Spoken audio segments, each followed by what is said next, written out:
and good evening. It's Kalk van der Merwe, chairperson of the National Conservative Party, the NKP. And follow-up video, new video, whatever you want to call it.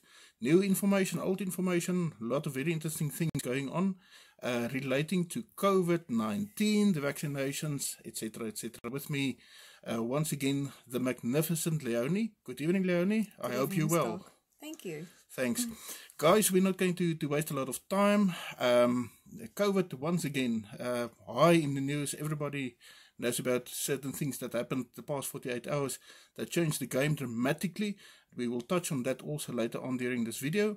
But I think the most pertinent things that we need to discuss now relates to legal aspects. It's not medical aspects anymore. It's simple legal aspects, legal jargon. And therefore, Leonie is going to ask me a few questions, and I hope it will enlighten you and empower you. That is the most important thing, empower you to indeed stand on your rights, whether that be as a private citizen or an employee in your workplace. Leonie, shoot. All right, Skalk. The first question that I have is, where in South African law can a person find their rights? Leonie, we have one of the best constitutions in the world. People are sometimes very easy to criticize the constitution, to say it's not worth the paper that it's written on. It's simply not the truth. It is a very good law. It is a very good piece of legislation. The problem that we face, we just simply do not have anybody that will act on actual court orders and enforce court orders. Nothing to do with the law. It's about the enforcement of the law. It's two different things, but people don't understand that.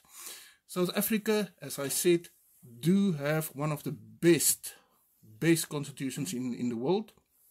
That constitution, and we will touch on it, has its foundations even in international law. It's not something that we sat around the table and thought out for ourselves. It's based in international law. It's also based in common law.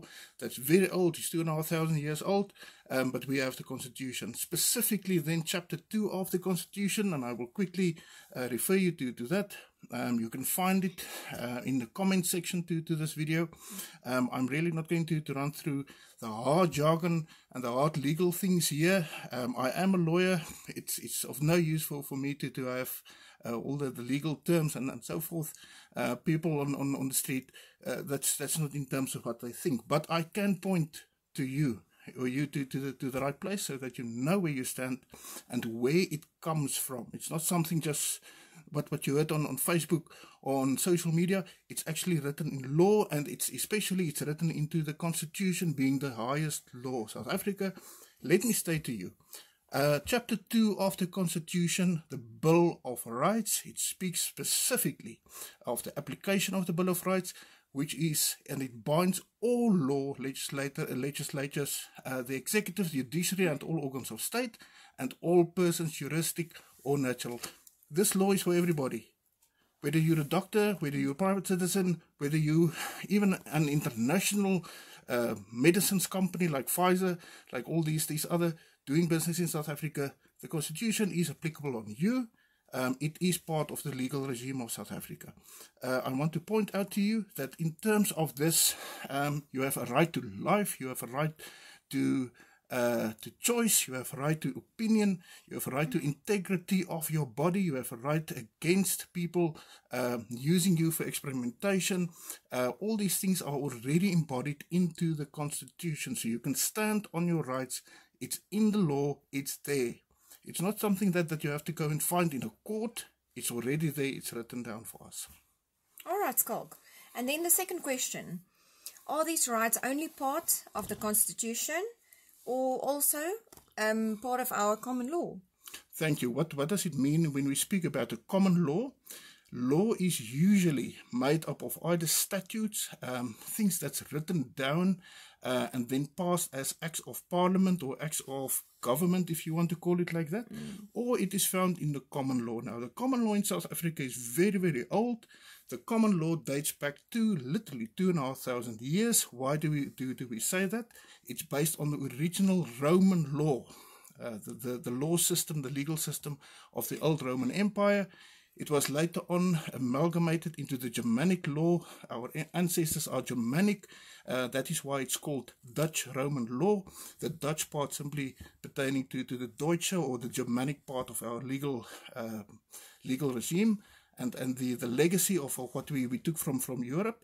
Our law is 2,500 years old. Now, in terms of our common law, you also have certain rights. You have rights to the integrity of your own body. You have the right to choice. All these things already crystallized in the Constitution. It was already part of our legal regime for many, many years. It's not something new. So even in terms of the common law, the gemeene reg, you have rights to not be experimented on, to not receive a vaccination, a medical remedy that you did not consent to. So it's already part of the common law too. All right. Then, does it also form part of the international law and human rights? Yes, and I wanted to specifically go to that. We must remember that South Africa is not an island, not even literally.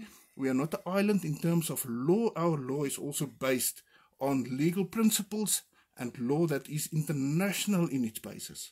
So it's not something just simply hanging in the air. In South Africa, we're also bound by the charters of the United Nations. Once again, people go on about the United Nations being the bad guys and all these things.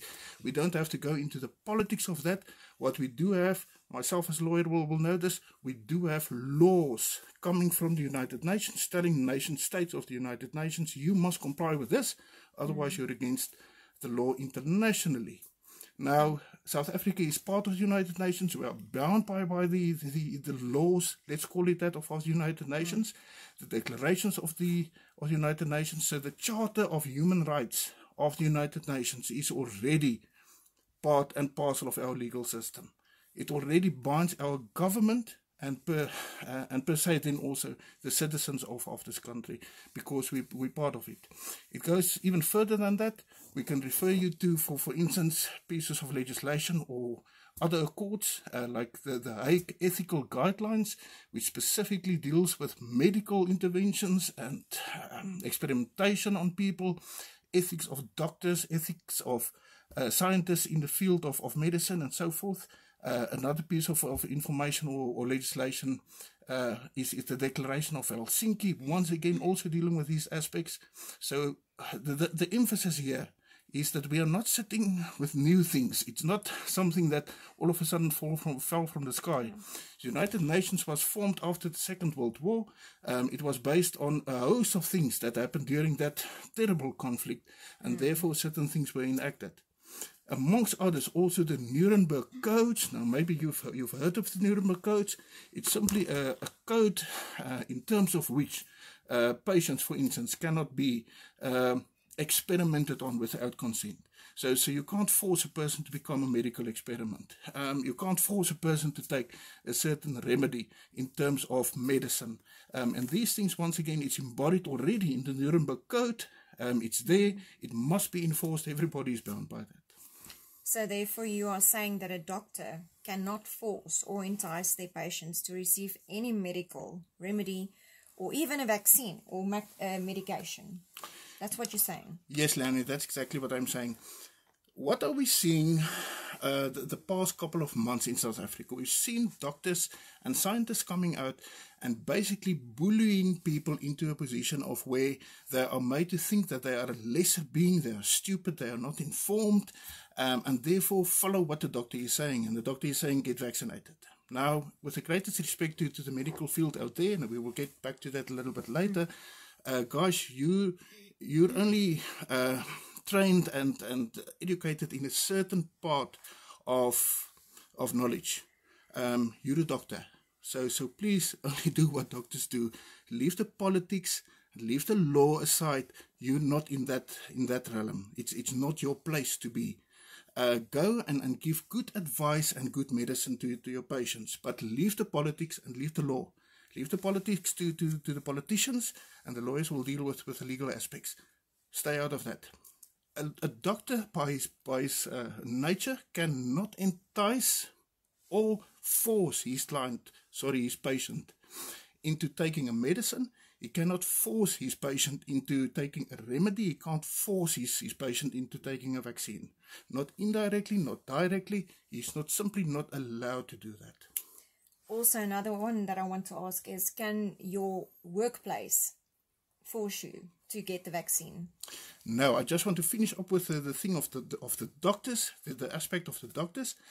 Doctors, remember, never mind malpractice, and now we're back at the common law. Never mind that private citizens can sue you for doing the wrong things. And you know this as well as I do. You even pay a certain amount of money to a fund to protect yourself from this. Never mind that. There's also the oath of Hippocrates, that every doctor takes that oath to protect and be in the best interest of his patient. Now, if you do the things that you are doing now, It's not the you're best acting interest. against the oath, and it's oath that you took, due to my opinion. Exactly. Back to the workplace, Mr. Employer, and I say this with softness in my heart. I've represented employers for pretty much on 10 years. My clients are mostly employers. I'm a labor law expert, therefore I service employers. I'm not the enemy. But I'm telling you that in terms of all the law that we outlined here, you cannot force your employee. You cannot force your employee to get vaccinated. It still remains their choice. It's as simple as that. If you do not do that, it will go into a dispute, and that dispute will end up in the CCMA. And if it's the constitutional right of a worker that's in question, it can become what is called an automatically unfair dismissal. It can cost you 24 months per worker of his salary. Exactly, Scott. Thank you. And then I would also like to point out that we can even refer to the genius scientist and businessman Elon Musk, who are of the same opinion on especially mRNA vaccines. Both these two individuals have reputations that are beyond reproach. And that is enough said. Leonie, that's the great irony of this whole so-called debate. You have these people sitting on Facebook and reading all the made-up opinions, not of real medical experts. The real medical experts are saying exactly the opposite of what the politicians, the Faucis of the world, the Bill Gates is not even close to being a medical expert, not even close to being a legal or political expert. But people run behind those people, and they listen to those so-called opinions. And what's ironic to me, and you and me, we discuss these issues with a host of people, Yes. different levels of society, businessmen, only citizens, just simply our friends, our family.